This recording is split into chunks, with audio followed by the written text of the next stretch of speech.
जय माता दी दोस्तों। आज मैं आप लोगों के साथ शेयर कर रही हूँ कि नवरात्रि में कन्या पूजन हम कैसे कराएं, उसकी विधि क्या है, कन्या पूजन का क्या महत्व है, कितने साल की लड़कियों को, कन्याओं को हमें बुलाना चाहिए और उनको क्या खिलाएं और क्या भेंट में दें। तो आज ये सभी चीजें मैं आप लोगों के साथ शेयर कर रही हूँ, तो पूरा वीडियो जरूर देखिएगा। सबसे पहले कन्याओं को आप घर पर जब भी बुलाएं तो उनके चरण जरूर धोएं।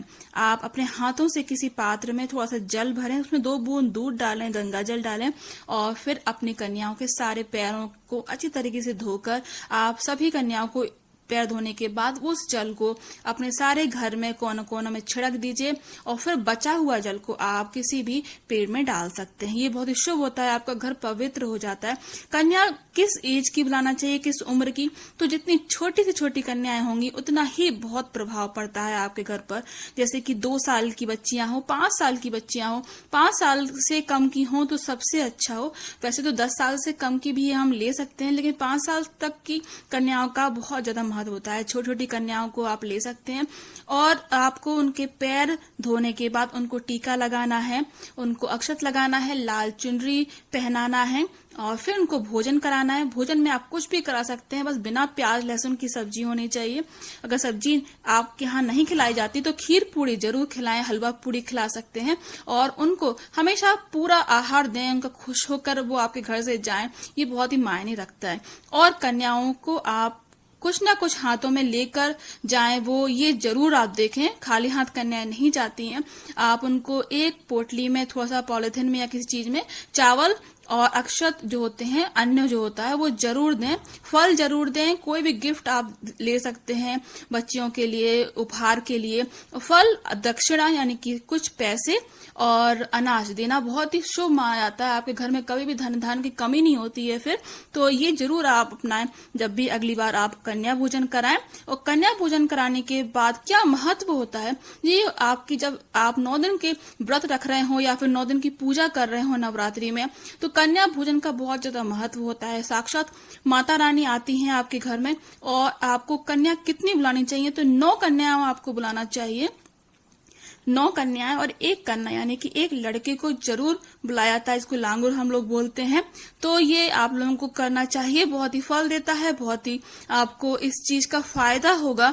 और आप जब भी कन्याएं आपके घर से जा रही हैं, आपको उनसे एक बार ये कहना जरूरी होता है कि आप फिर से आइएगा मेरे घर में। तो जाते जाते उनसे ये जरूर बोलें कि आप फिर से आना मेरे घर में। बच्चों से कहना चाहिए कि आप फिर से आए मेरे घर पर।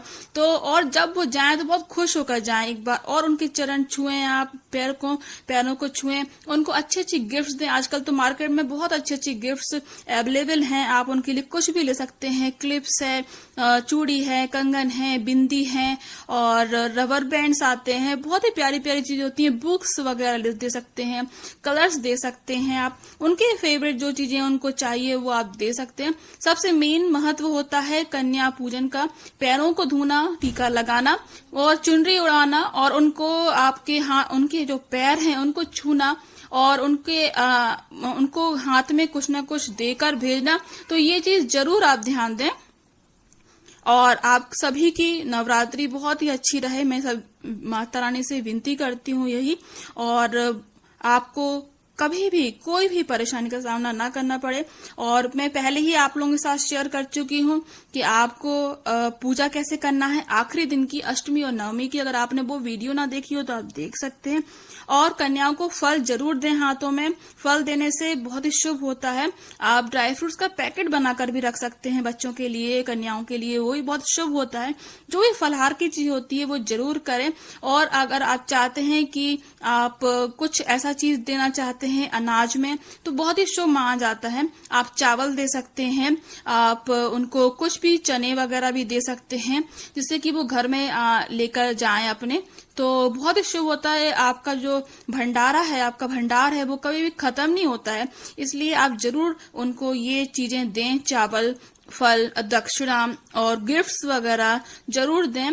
दक्षिणा देने का बहुत ही प्रभावशील प्रभाव होता है। आपके घर में कभी भी पैसों की कमी नहीं होती है जब आप किसी को दान करते हैं कोई पैसे।